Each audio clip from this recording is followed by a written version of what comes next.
Cracker Barrel is banning overnight parking. We did a full video talking about the 9 things you need to know before you go stay overnight at Cracker Barrel. Link that up above. We did receive comments, people telling us that Cracker Barrel is no longer allowing overnight parking. So we dug a little bit deeper and we're doing this video, and we do have some bad news.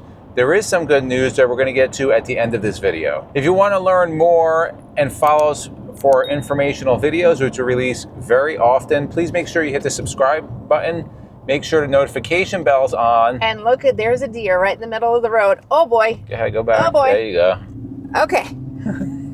Back to our regularly scheduled programming. Make sure you hit the notification bell, subscribe button, notification bell's on, so when we release new videos, you will get notified. And for those of you say that I wasn't paying attention, obviously I wasn't paying attention because I saw that deer from... Good I job. can multitask. So you may be wondering, why are we doing a news video from our Tahoe, and where are we? We are in North Carolina right now. We are out on the hunt for our next motorhome. We've been all over. We were in Kentucky and some other places, and Indiana. we're headed to Indiana. We're headed to another one now. So yes, we're out in the middle of nowhere right now. So I'm glad that deer was able to exit safely. All right, let's dig into this, guys. So this has to do with a recent RVtravel.com article. This is dated April 18, 2025. Is Cracker Barrel banning overnight camping? Now, they start out talking about a recent YouTube video that was put out about a couple who stopped at a Cracker Barrel, wanted to stay, and were told that you can stay tonight, but moving forward, there's going to be new rules in place that Cracker Barrel is not going to be allowing overnight camping. Now, for those of you that are not familiar with this, as we've mentioned in the past, as he said, we had done a video on this. Cracker Barrel is very well known for a great stop. If you're traveling and you need a last minute stop, or you actually plan it. We've planned many stops where we're going to stay at Cracker Barrel and Jason eats there, or I get my bling hats there. And we stay there, and we really use these facilities, and thousands of people do, because they're easy. They're in many cases off major highways, so they're very convenient. You can just pull in, park for the night, and then take off to your next destination in the morning. So as a result of this YouTube video, RV Travel, they attempted to contact Cracker Barrel corporate office online. They originally got an AI bot. I think the name was Biscuit, which is interesting. Biscuit. Got it? Cracker Barrel Biscuit. And after navigating through Biscuit's answers, they were able to get a human. And here's what they were told. As Izzy said, after they were done with Biscuit, they got connected to a human. Again, still by text. They were not able to get somebody on the phone.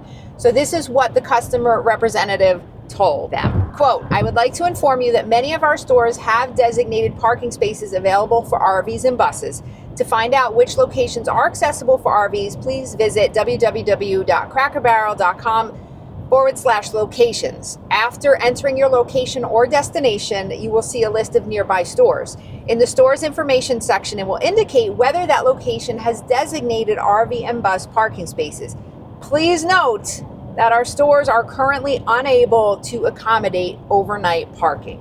In addition, what we do when we're going to stay at a Cracker Barrel, you can always do a Google Earth, a Google Maps satellite view, and then you can see the parking lot. There's actually marked out RV/bus parking spots. So there's a little tip. But this is not the end of the story. There's more to the story. So that was it. They were just told no more overnights. But is this the end of the story?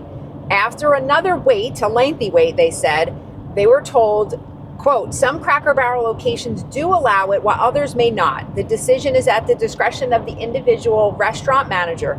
Additionally, some locations have changed their policies, so it is essential to check the specific location's policy by either calling ahead, which we've always mentioned to people to do, or checking the sign in the parking lot." So it sounds a lot like Walmart. As many of you know, Walmart doesn't have as many stores as Cracker Barrel does that do allow that overnight parking. So we were just passing through Tennessee a short time ago, so I figured, let me call a couple. So the first one I called was a Cracker Barrel in Sevierville, Tennessee, and they answered. I said, of course, very nice. They're always very nice. And I said, "Do you allow RV overnight parking?" She said, "Yes, ma'am, we do." I said, "Great." It's a great accent. Great. You like that? I mean, the Southerners, was that good? I wonder if I'll start talking like that once we move south. Then the next one I called was one in Pigeon Forge. And the woman again, "Hun, this, hun."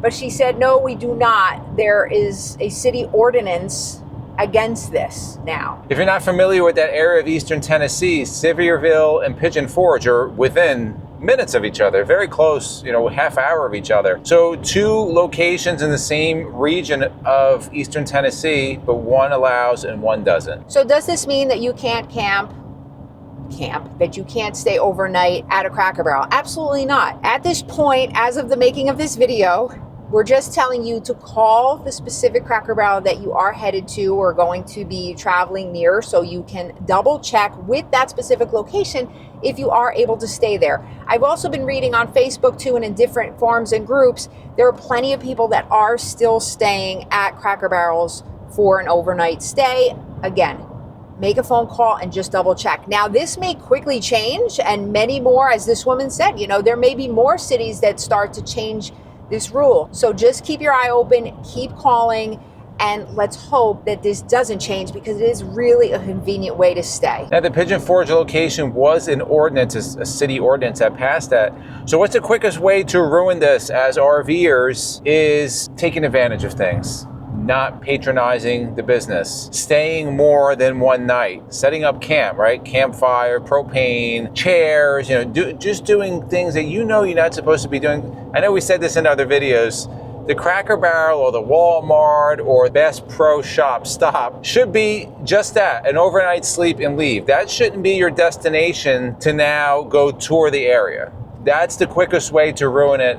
And as RVers, we owe it to each other to use those hooks, right? Those nice privileges we have, use them and allow and behave in a way so everybody else can use them. In the comments below, let us know, what are your thoughts on this, guys? What do you think is going to happen? Do you think this is warranted? Do you stay at Cracker Barrels? Is this going to be something you miss? I know if they all get rid of it, it's definitely going to be something that we miss, because we have used this quite a few times. Yeah, also, have you seen anybody that violate the unwritten rules, right? Like setting up camp and dumping their tanks?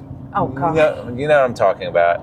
Put in the comments below. If you like videos like this to the left of us, we'll put an RV news playlist, we'll put an RV travel vlogs playlist, and for myself and MJ, it's a journey of a lifetime, and we'll see you on the road.